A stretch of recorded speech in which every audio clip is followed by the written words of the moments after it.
as president and co-founder of the Princeton Transfer Association. I've seen people that are raising families as transfer students, as students at Princeton. I've seen people that have, served in the military and are veterans and are adjusting perfectly at Princeton and thriving. And I've seen people like me go from high school to community college and then straight to a place like Princeton.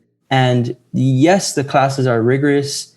Yes, it's difficult at times, but the resources are there for you to get past those challenges. I think it speaks to the type of amazing place this is.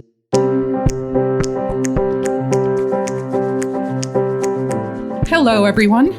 Welcome to Meet Princeton, a podcast to introduce prospective students and their families to Princeton University, brought to you from the Office of Admission at Princeton. My name is Vivian Slee, and I'm a Senior Assistant Dean in the Office of Admission, and I'm so happy that you've tuned in to join us to hear from current student voices and others about our community and about what it's like to be a student at Princeton just now.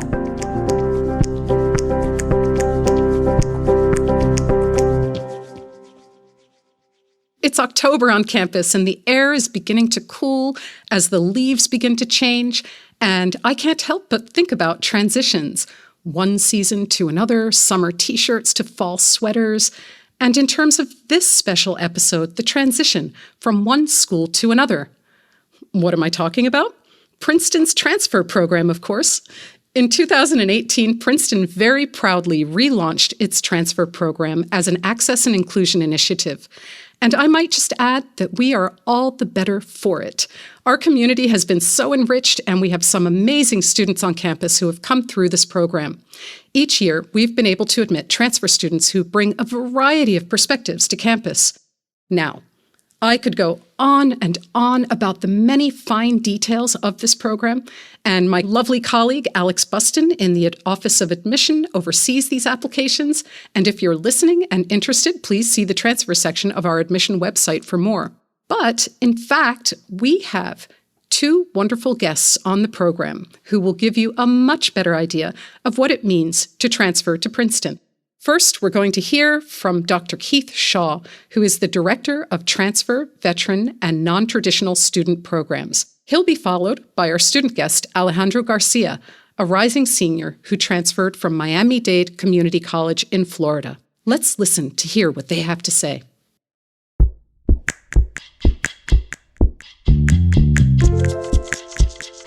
My name is Dr. Keith Shaw. I'm the Director of Transfer, Veteran, and Non-Traditional Students here at Princeton. Princeton had a transfer program until about 1990.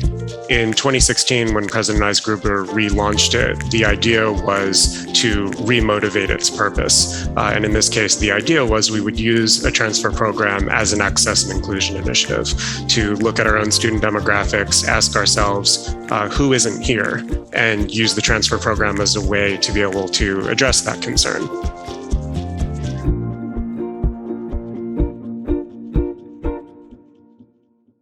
To me, one of the real attractions of developing this transfer program was that it would be housed in what was then called Programs for Access and Inclusion, is now the being launched Emma Bloomberg Center for Access and Opportunity.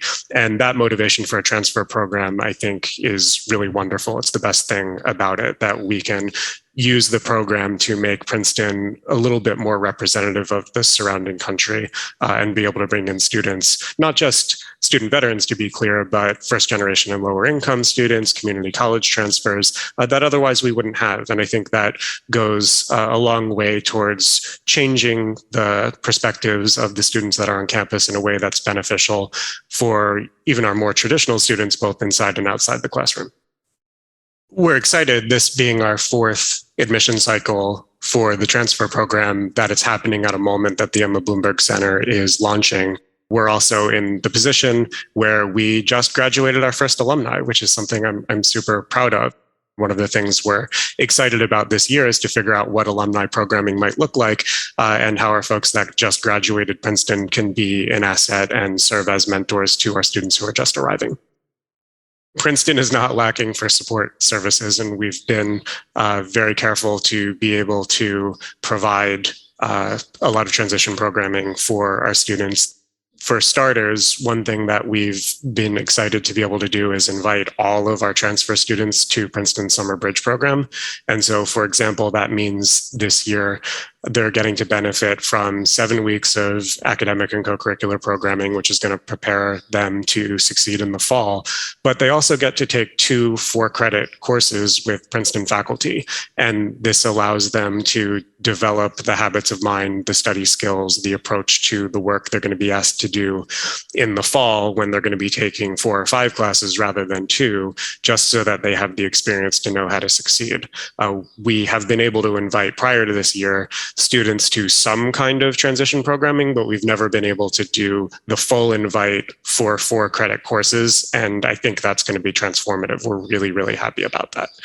Beyond that, all transfer students participate in a required pre-orientation program that I run. And that's designed to get them situated a little bit early on campus. That's especially helpful for our students who are coming with families to be able to get them settled, figure out the local environment, kind of understand what the Princeton community looks like more broadly, figure out, where they're going to go shopping, getting the kids set up in school, all of that. But it allows them also to get to know each other much more closely before the school year actually starts, since they're going to be working together quite a bit. They participate in all of the regular orientation programming that other students do. So it's not like they're separated from the rest of their student peers. They're in the mix with the rest of them. But we provide them with bits of customized support throughout the year. So, for example, they all take the same course together as a cohort that meets the university writing requirement. That's a course that I teach. It's a customized writing seminar. And that's designed to do 2 things that are a little bit different from the normal writing seminars. So, one, these students have all taken college level instruction before, right? They're transfer students. And a lot of those skills are directly applicable to what they're going to be asked to do at Princeton, but require a certain amount of adaptation. And it's important that we acknowledge and respect and allow them to make use of the work that they've already done, but also teach them how to translate it for a new environment. And so part of the course is designed to do that. The other thing it's designed to do, particularly for students who come in as sophomores, is to get them prepared to be able to do independent work as juniors and seniors. So one of the things that's distinctive about the Princeton curriculum is everybody writes a senior thesis. That's a great opportunity. We have lots of students who finish Princeton as published authors, and that's great. But it's also a real academic responsibility, and students need to be equipped with the tools to do that successfully. And since our sophomores are arriving, the next year they'll be doing independent research work with a faculty mentor. They need to get up to speed to what that looks like, and that's not always something that our students have independent experience with. And so the course is designed to do that.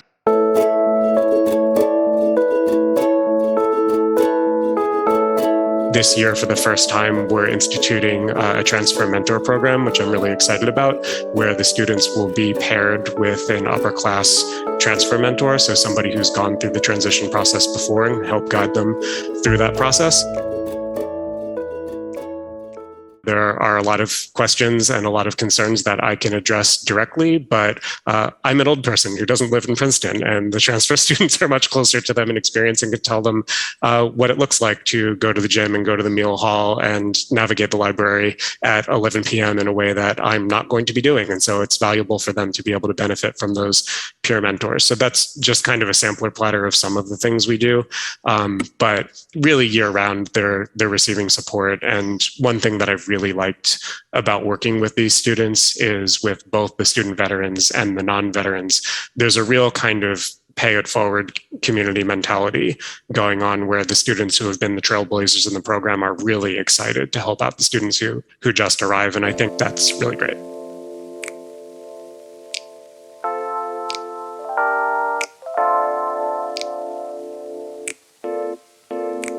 Housing and real estate services have been absolute heroes in terms of being partners for the program, because it's just the case that Princeton has been operating for a very long time with a traditional understanding of a student who is probably 18 and single, and our transfer students are not.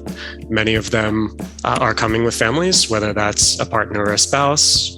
or children, or even parents or dependents who aren't children. And housing has worked really hard to be able to accommodate those students.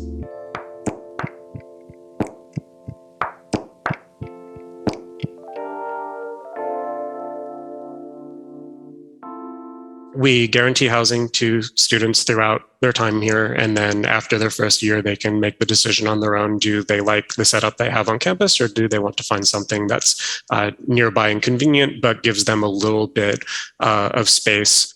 One of the things we've learned about older students in particular is, and I understand this, it's important to them to be able to kind of establish the clearer line between their kind of public work with the university as a student on campus versus their private lives. And that line is a little bit easier to maintain if they actually have some physical distance. And so we want to do everything we can to respect that.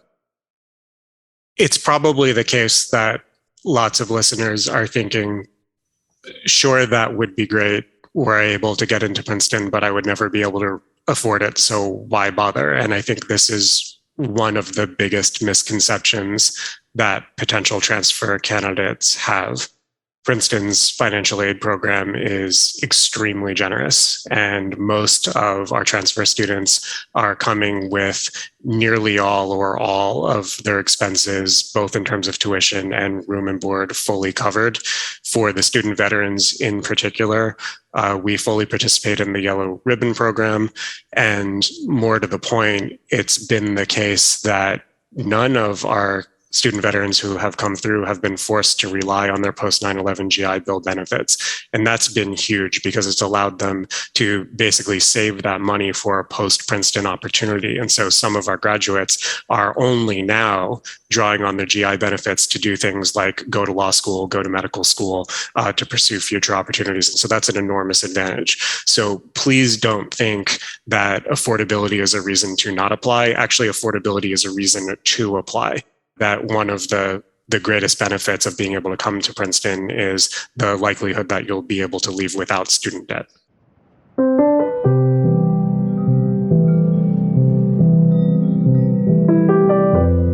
It makes a big difference both in and out of the classroom to have a student who might be a little older with a different life experience, particularly with student veterans. In some ways it's subtle, but every now and then it's really stark. So I can think of a time when I was teaching my class and we were talking about questions having to do with morality and warfare, and a student piped up who was literally in the Second Battle of Fallujah. It changes things when it becomes tangible. It ceases to be an ivory tower discussion and becomes something with real world consequences. And that's what a transfer program can provide. It can bring students like that to bear on conversations like that. It's still possible at this small scale for a more traditional Princeton student to go through their whole undergraduate career and not encounter or just not know that they encountered a transfer student. And being able to bring more will be able to bring more of that diversity of perspectives to bear in a way that would affect both the academic experience, but also the co-curricular experience in really positive ways. We're also in a position where, as part of the mission of the Emma Bloomberg Center, is to be able to do more outreach work so that we could help meet the needs of two-year students that go well beyond being able to transfer to Princeton specifically. And so one of the things we're excited about is to be able to work with many of our local community college partners and national organizations like the American Talent Initiative, the Jack Kent Cooke Foundation, the Warrior Scholar Project, Service to School, and be able to work with them to help high-achieving students at these two-year schools find ways to transfer to successful four-year selective colleges, whether it's us or whether it's any of the other dozens or hundreds of fantastic schools out there where those students can set out a really successful career path. So that's part of the future vision. Teaching is still my favorite thing I do. I really look forward to being able to work with those students in a physical setting. I think that Princeton has done an excellent job figuring out how to adapt to the COVID crisis. And I think our students have done an amazing job transitioning into a mode of learning that I think everybody would agree is the second best. And I'm really excited to be able to look forward to a fall where we can kind of again be in community together and learn together. That's what makes it exciting.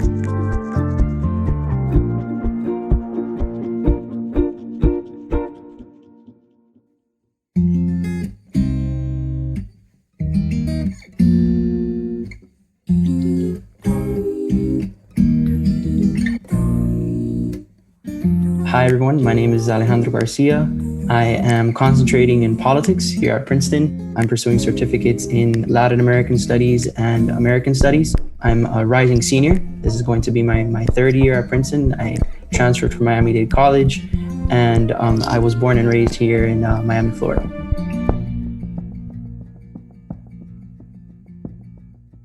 I graduated at the top of my class in a top high school in Florida, here in South Florida, Miami. And it ended up being a scenario where I applied to the Princetons and I applied to the top schools in the country. And I was rejected by mostly, if not all. And I was accepted by the Miami-Dade Honors College program, a renowned honors program in as far as community colleges are ranked. And that really provided so many resources for me to then be able to build a profile that was a Princeton worthy profile. And I was able to do so much. And I think it gave me an opportunity to really mold a service profile that I don't think I would have been able to do anywhere else. Well, it was a very difficult decision to make because, as I said, there were several rejections, but there were some acceptances. And I did turn down some four-year universities that were good schools, but the financial aid wasn't there. And I knew that I had set for myself a goal to, if not graduate debt-free, somewhere near there. And if I had opted for these initial options, I knew that wouldn't be on the table. So, when my family came around and I sort of had to sit down with my parents and explain to them that I was opting to go to Miami-Dade College in the honors program. And my dad looked me in the eye and he said, well, so you would prefer to go study politics in Little Havana. Just to give context, Little Havana is one of the neediest communities in probably the U.S., certainly in Florida. Not a high level as far as the overall community. And so you'd rather study politics in Little Havana, in Miami-Dade College, instead of going to Washington, D.C., in the nation's capital, where you could gain a better training per se. And I looked at him firmly and I said, yes. And that was probably one of the toughest decisions that I've had to make, certainly going against one of my mentors in life, my father. But I viewed it as a way of reaching the stories that I was hearing coming out of the honors program. Coming from a Cuban American family where I'm the first American born person in my family, my parents didn't really know what Princeton was. I really navigated that application process on my own. And I, again, really bet on myself throughout that process. And obviously in shock when I received the notification and the congratulatory letter of admission. And, just trying to explain to them in over the phone, sort of the magnitude of this moment. It was amazing. Took a chance on MDC, made a leap here that might have not worked out, but there's a chance that will. And now I'm in a place where I never thought I would be. And so obviously tears of just joy and those sleepless nights putting applications together and, feeling that sense of accomplishment after feeling a lot of rejection coming out of high school, despite putting the work in. It was definitely an adjustment to make my way to campus and, live on my own, just to go through that process with my parents and having them visit me for the first time while trying to make that move into Princeton. It was a really great experience because they were just in awe while walking throughout campus. I mean, my dad, he was just mouth wide open, and my mom just taking videos of all the incredible buildings because, it's like, does this place really exist, of how great and beautiful the campus looks. So that was really a fantastic experience to just share that moment with them after them really sacrificing a lot and sort of putting everything on the table to give me a chance to really reach for that opportunity.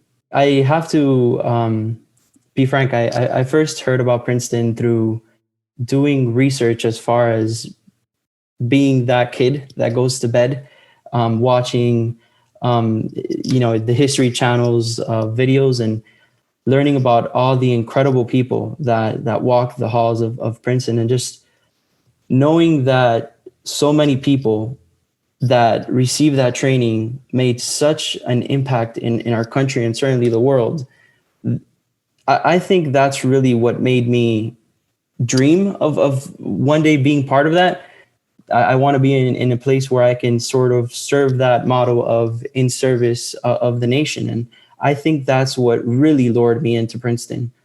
You have to take care of business in class because that's what we're here for, to learn and to receive a political training as I that's what I'm hoping to take on in life. But also being able to step outside of class and do ESL English classes for Spanish speaking members of the community, and being part of that club on campus, and being able to not just do on campus classes, but also traveling to Trenton and teaching there, the local Spanish speaking community of immigrants trying to, embrace the American dream and learn English, as I've certainly witnessed my family trying to do it. So, I think that was a natural fit, trying to serve in that way. Being selected as one of the Cincy Fellows, one of the core programs of service, certainly for the public and foreign policy school and the politics departments, putting together this program where they give kids and students an opportunity to engage with the federal government, engage with some sort of government agency, and take on a summer internship. I just finished wrapping up an internship over this summer through Cincy with a civil rights division of the Department of Justice. So being able to take on these roles has been really incredible. It's there's no way to describe it. It's honestly just been awesome. And just having the ability to tap into these resources has been, I think, a one of a kind opportunity. And it's really more than anything affirmed that Princeton is definitely the right place to be. Honestly, I learned about Cincy through a lunch. My friend pointed it out because we were having a lunch, and in one of the great dining halls that we have on campus, there was a little flyer that was promoting Cincy. And she pointed out, she said it'd be a great opportunity. And I started looking into it, and, I applied. If you're really invested into just doing a quick 5-minute search through one of Princeton's websites for anything that you're interested in, if it's service, if it's, art, as far as what you're wanting to shape your extracurricular work, if you want to do sports, it's sort of all out there for you to find. And certainly it's promoted all throughout our major campus center in Frist. So I think that's easy to run into these things and just really find them all over the place.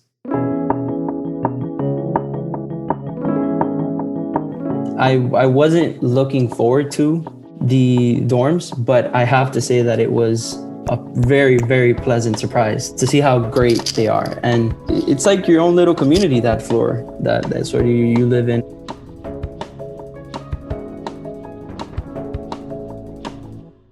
Usually a dorm is just supposed to be a dorm, but the way it's formatted into being a residential college system, where you have people that are solely working for that specific residential college you're occupying for the year, and hopefully for 3 years, depending on if you want to take on upperclassmen housing, that you have people that are placed as advisors there to guide you through the process.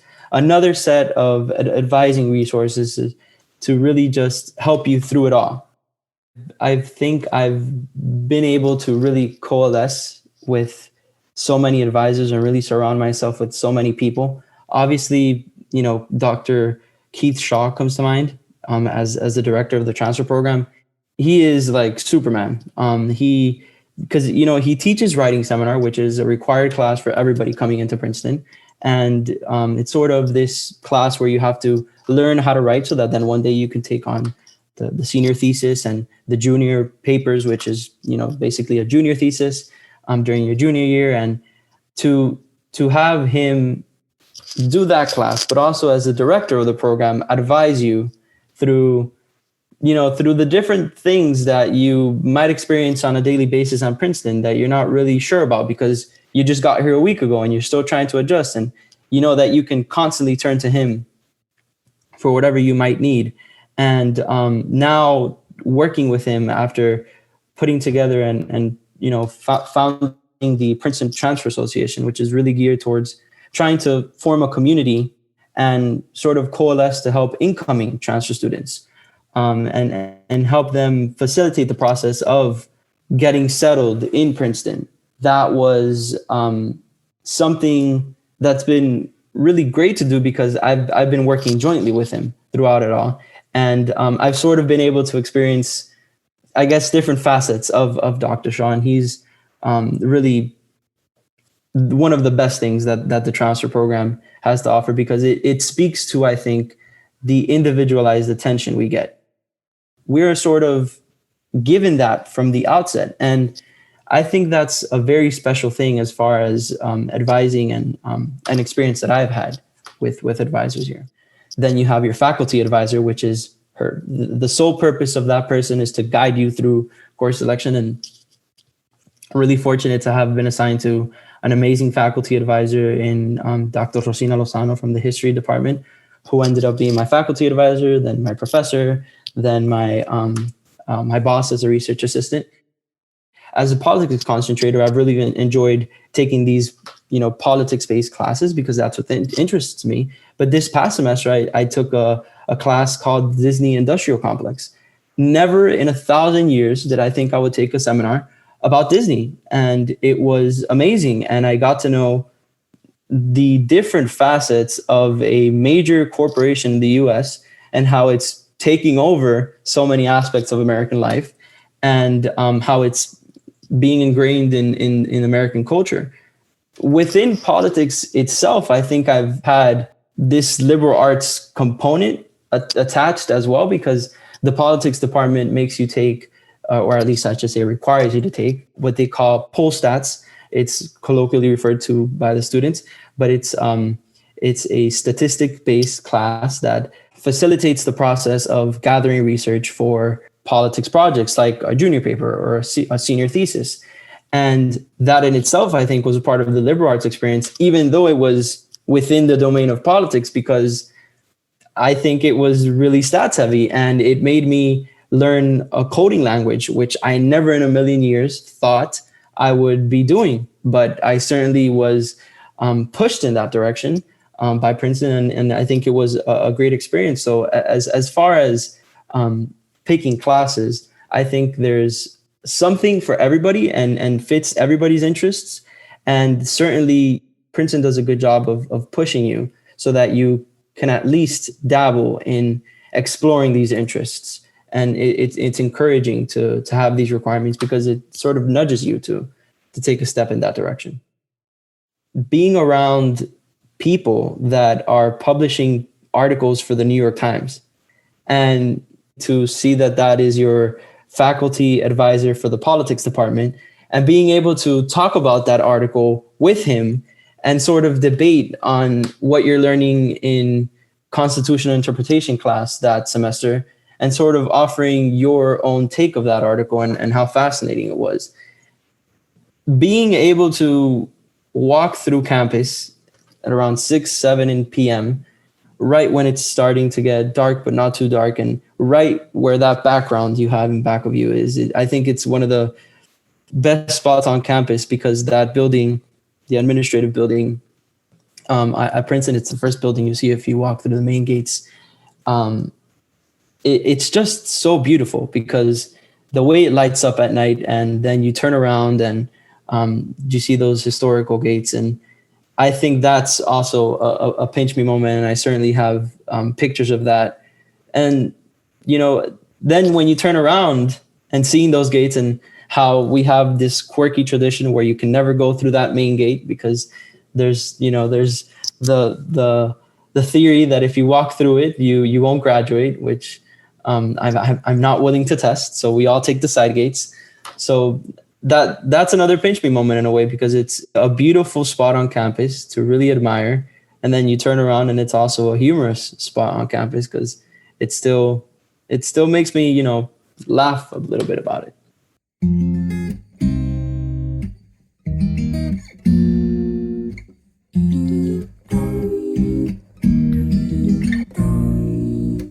If you are undecided at all, and if you have any questions about what it looks like to be a Princeton student, I think the best thing you could do is just have a 30-minute conversation with Dr. Keith Shaw. If you're undecided or just making your way through this acceptance when you get it, or thinking through the application process, this 15-minute, 30-minute conversation with Dr. Keith Shaw will show you what I've sort of tried to illuminate throughout this conversation.